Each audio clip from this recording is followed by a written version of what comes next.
Hello guys, welcome to Soni online classes. आज इस video के थ्रू मैं डिस्कस करने जा रही हूँ पर्पस ऑफ इंटरव्यू यानी साक्षात्कार विधि के उद्देश्य। तो गाइस, हम समझेंगे साक्षात्कार विधि क्या होता है यानी इंटरव्यू मेथड क्या होता है। रिसर्च मैथडोलॉजी का एक मेथड है जिसे हम कहते हैं साक्षात्कार विधि या इंटरव्यू मेथड। तो इस मेथड के थ्रू हम डाटा कलेक्ट करते हैं आमने सामने बैठ के। जब किसी व्यक्ति से हमें कोई डाटा या इन्फॉर्मेशन कलेक्ट करना है तो हम इंटरव्यू मेथड के थ्रू उस बंदे से, उस पर्सन से, उस व्यक्ति से हम डाटा या इन्फॉर्मेशन कलेक्ट करते हैं आमने सामने बैठ कर क्वेश्चन करके।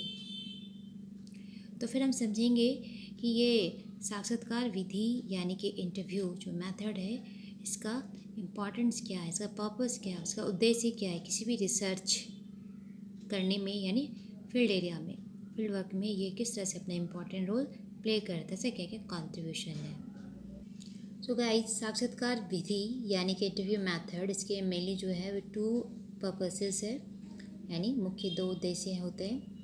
पहला है कि जो भी इसे रिलेटेड है जिसे आप क्वेश्चन करने वाले हो यानी संबंधित व्यक्ति से ऐसी सूचना यानी इन्फॉर्मेशन कलेक्ट करना जो केवल वही जानता हो, जो किसी अन्य साधन से प्राप्त नहीं किया जा सकता है।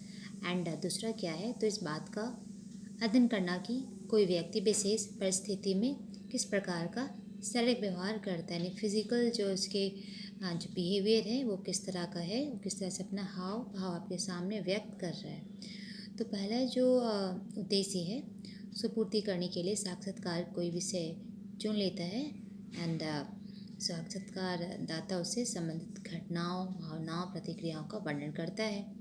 साक्षात्कारकर्ता उसके वर्णन को पर्याप्त सतर्कता के साथ सुनता है, इस बात को जानने का प्रयास करता है कि वह उसके द्वारा ली हुई उपकल्पनाओं का कितना समर्थन या फिर विरोध करता है।